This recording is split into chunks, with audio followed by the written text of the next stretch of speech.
ఇదే కాదు, స్వయం సహాయక సంఘాలకు ఈరోజు పాఠశాలలలో పిల్లలకి ఇచ్చే రెసిడెన్షియల్ స్కూల్స్లో డ్రెస్సులు ఏవైతే స్టిచ్చింగ్ ఉన్నాయో 1,30,00,000 జతలు బట్టలు కుట్టే బాధ్యత కూడా ఈరోజు స్వయం సహాయక సంఘాలకే ఇచ్చడం, కార్పొరేట్ కంపెనీలకు ఇవ్వకుండా అని మా సోదరి మళ్ళకి నేను ఈరోజు చెప్పదలుచుకున్నా.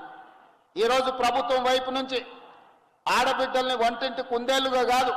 ఆడబిడ్డలు కూడా ఎంటర్‌ప్రెన్యూర్స్గా రాణించగలుగుతారు, వ్యాపారాలు చేయగలుగుతారని ఈరోజు ఆర్టీసీలో మా పొన్నం ప్రభాకర్ గారి శాఖలో 1000 ఆర్టీసీ ఎలక్ట్రిక్ బస్సులు స్వయం సహాయక సంఘాలకు కొని ఈరోజు మనం అంకితం చేయబోతున్నాం. అదేవిధంగా సోలార్ పవర్ అంటే అదానీ అంబానీ కార్పొరేట్ కంపెనీలే వ్యాపారం చేస్తారని అనుకునేది, కానీ ఈరోజు 1000 మెగావాట్స్ సోలార్ విద్యుత్ ఉత్పత్తి చేసి రాష్ట్ర ప్రభుత్వానికి సరఫరా చేసే విధంగా మహిళా సంఘాలకే ఈరోజు 1000 మెగావాట్ల సోలార్ విద్యుత్ ఉత్పత్తిని ఒప్పందాలు చేసి ఈరోజు మహిళల్ని వ్యాపారవేత్తలుగా అదానీ అంబానీలతో పోటీ పడే విధంగా ఈరోజు